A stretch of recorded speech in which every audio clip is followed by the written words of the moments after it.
नमस्कार दोस्तों, मेरा नाम है भालचंद्र। ब्रह्मांड सिद्धास्त्र में आप सभी का स्वागत है। आज के इस वीडियो में हम चर्चा करेंगे मूल नक्षत्र की जो स्त्री है उनका संपूर्ण व्यक्तित्व। उसी प्रकार अगर मूल नक्षत्र की स्त्री रिलेशनशिप में या फिर प्रेम में है तो उनकी रिलेशनशिप के प्रति उनकी दृष्टि, उनकी अपेक्षाएं क्या होती है, सभी के बारे में चर्चा इस वीडियो में हम करने वाले हैं। अपना जो चैनल है ब्रह्मांड सिद्धि एस्ट्रो, इस चैनल पर अश्विनी नक्षत्र से लेकर रेवती नक्षत्र तक जो सभी 27 नक्षत्र है, इन सभी 27 नक्षत्रों का जो स्त्री वर्ग होता है उनका प्रेम के प्रति उनकी अपेक्षाएं क्या होती है, उनके विचार क्या होते हैं, उनकी दृष्टि क्या होती है, उनका संपूर्ण व्यक्तित्व किस प्रकार का होता है, इस विषय पर वीडियो अपलोड हो रहे हैं। आप उसका आनंद जरूर लीजिए।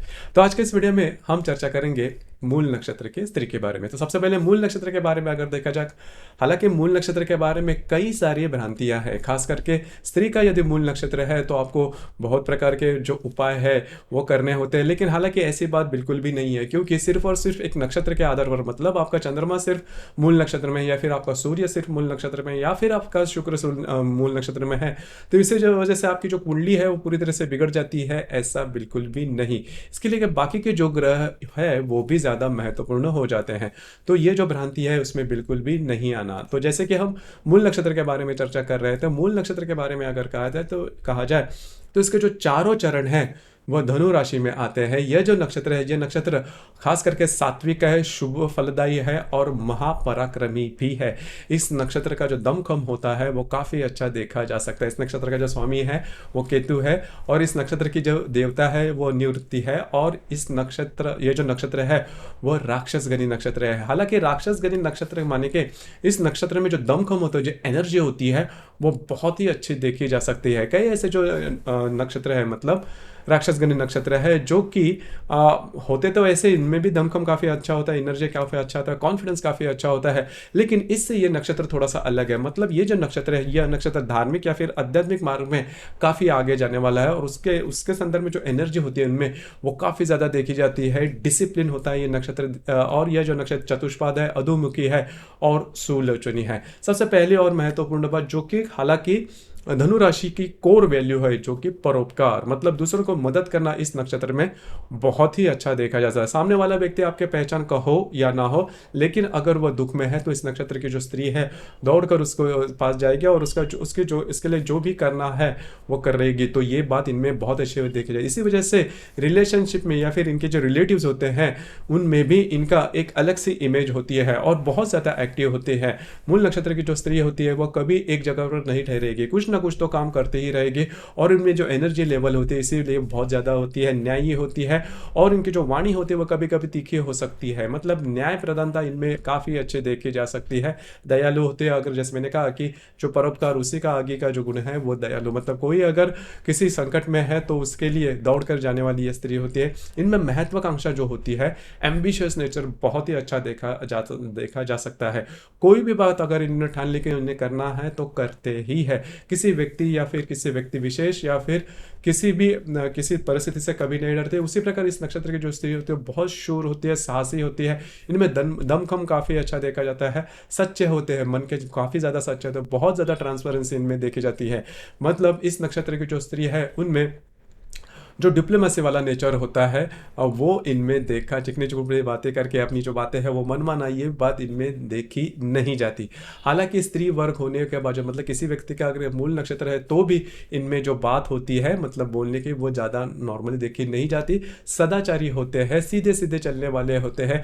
लेकिन अगर इनको कोई बात पसंद नहीं आती तो उसका डटकर सामना करेंगे, डटकर विरोध करेंगे। मतलब ऐसा नहीं कि एडजस्ट। इस नक्षत्र की स्त्री में यही बात थोड़ी सी अलग होती है, जिसकी वजह से ये नक्षत्र थोड़ा सा बदनाम है स्त्री वर्ग के लिए, कि इस नक्षत्र की जो स्त्री है अगर इनको कोई बात पसंद नहीं आता तो उसका डटकर सामना करते हैं, विरोध में जाते हैं।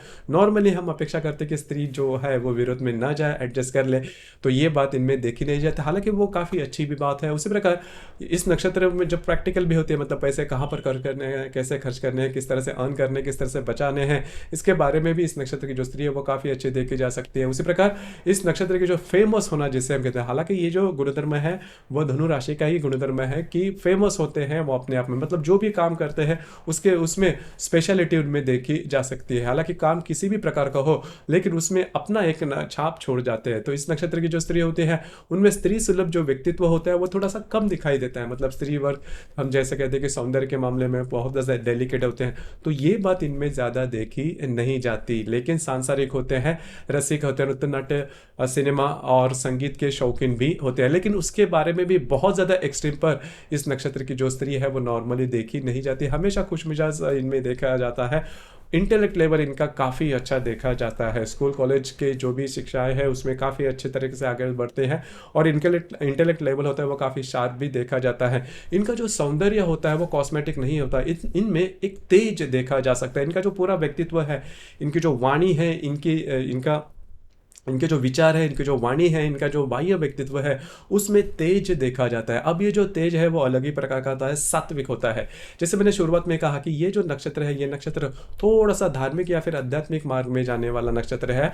हालांकि ये जो नक्षत्र है वो राक्षसगणी नक्षत्र होने के बावजूद इनमें ये जो बातें होती है वो काफ़ी ज़्यादा देखी जा सकते हैं। वैराग्य की जो बातें हैं वो थोड़ी सी जल्दी बोल जाते हैं। मतलब नॉर्मली सांसारिक तो होते हैं लेकिन संसार से जैसे जैसे इनकी उम्र बढ़ती जाती है उससे वो थोड़ा सा अलग हो जाते हैं। तो ये बात इनमें थोड़ी सी अलग से देखी जा सकती है, लेकिन मन के काफ़ी साफ होते हैं।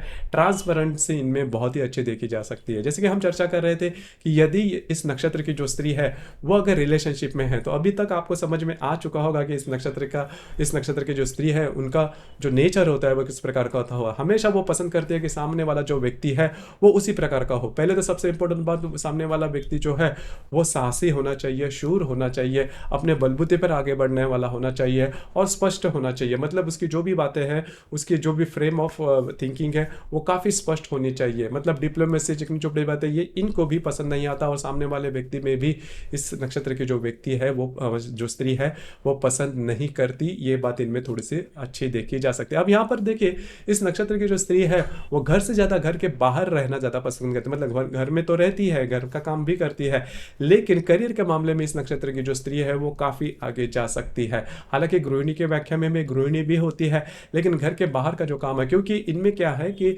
समाज में रहने में ये ज़्यादा इंटरेस्टेड रहती है और दूसरों की मदद करना या फिर नए नए कुछ बातें करना ये इनको ये ज़्यादा पसंद आता है। हर दिन उनके एक ही प्रकार का काम करना जैसे कि गृहिणी के मामले में होता है वो इनको नॉर्मली पसंद नहीं आता। तो ये बात इनमें थोड़ी देखी जा सकती है। जैसे हम चर्चा कर रहे थे कि अगर रिलेशनशिप में है, अगर आप इनके रिलेशनशिप में हैं तो अगर आप पूरी तरह से ट्रांसपेरेंट हो, अगर आप अपने बलबूते पर आगे बढ़ने वाले हो, अगर आप न्यायप्रिय हो, अगर आपकी जो वाणी है वो सीधी सीधी है, मतलब करीबन इन्हीं के प्रकार का यदि आपका व्यक्तित्व है तो फिर आपको किसी भी प्रकार के प्रॉब्लम कॉम्प्लिकेशंस रिलेशनशिप में बिल्कुल भी नहीं आएंगे। हालांकि इस नक्षत्र की जो स्त्री है वो अगर आप चूकते हो तो आपको भी टोकेगी। मतलब आपको लग सकता है कि अगर आप इनके रिलेशनशिप में है तो थोड़ा सा सॉफ्ट कॉर्नर आपको मिलेगा, ऐसा बिल्कुल भी नहीं। इनकी जो वाणी, इनके जो तेवर होते हैं इस मामले में अगर आप कहीं पर चूक जाते हैं तो वो काफ़ी तीखे हो जाते हैं। हालांकि यही इस नक्षत्र का जो इनर कोर है वो यही होता है। मतलब इनके अंतर के जो गुण होते हैं, इसीलिए यह जो नक्षत्र है थोड़ा सा अलग होता है। नॉर्मली क्या होता है, स्त्री वर्ग से हम यही अपेक्षा करते हैं कि वो एडजस्ट होने वाली चाहिए। मतलब किसी भी मामले में अगर उनकी मतलब कोई फॉल्ट है या नहीं, लेकिन उन्होंने एडजस्ट करना इंपॉर्टेंट, लेकिन ये बात इनमें नॉर्मली देखी नहीं जाती। इसी वजह से यह नक्षत्र थोड़ा सा, मैंने शुरुआत में कहा कि इस नक्षत्र थोड़ा बदनाम है। स्त्री वर्ग के लिए अक्षर ये जो नक्षत्र अच्छा नहीं माना जाता, उसके कई मामलों में यही कारण होते हैं कि वो जल्दी से एडजस्ट नहीं हो पाते। लेकिन अगर आप इनको अच्छी तरीके से समझ लो तो इनका जो प्रेम होता है काफ़ी शाश्वत होता है, काफ़ी ट्रांसपेरेंट होता है और सीधा सीधा होता है। मतलब किसी कारणवश या फिर आपसे कुछ मिलना है इसी वजह से, मतलब इनका जो भी रिलेशनशिप होता है उसमें कोई कारण नहीं होता, इसमें कोई इनका ये नहीं होता कि इसकी वजह से आप कर रहे हो। मतलब जो भी प्रेम होता है वो सीधे सीधे होता है। जैसे मैंने कहा कि शाश्वत प्रेम इनमें मतलब जो होता है। बाकी किसी नक्षत्र के स्त्री के बारे में ये आपको दिखाई नहीं देगा। जो भी बातें सीधे सीधे करने वाली इस नक्षत्र की जो स्त्री है वो देखी जा सकती है। अगर इस नक्षत्र की स्त्री रूठ जाए तो आपको क्या करना होगा? पहले तो बात, रूठने की संभावना काफ़ी कम होती है अगर आप सीधे सीधे हो तो, और सीधे सीधे बोलने वाली भी होती है तो रूठने की संभावना थोड़ी कम होती है, लेकिन अगर रूठ जाए तो सिंपल है, अगर आप इनसे माफ़ी मांग लो तो बात आपकी जो है जल्दी से बन जा सकती है, और ये नक्षत्र की स्त्री है वो आपको माफ़ भी जल्दी से कर देगी। तो यही बात होती है। इसके बावजूद अगर कोई प्रॉब्लम कॉम्प्लिकेशन आते हैं तो आपकी जो कुंडली है वो देखनी ज़्यादा आवश्यक हो जाती है। तो दोस्तों ये था मूल नक्षत्र की जो स्त्री है उनका जो संपूर्ण व्यक्तित्व या फिर रिलेशनशिप में उनकी जो दृष्टि होती है वो किस प्रकार की होती है, इस विषय पर चर्चा। आपको ये वीडियो कैसे लगा, आपने किस प्रकार से अनुभव किया, नीचे कमेंट बॉक्स में जरूर कमेंट करना, और अपना जो चैनल है ब्रह्मांड सिद्धि एस्ट्रो इसे भी लाइक शेयर और सब्सक्राइब जरूर करना। धन्यवाद।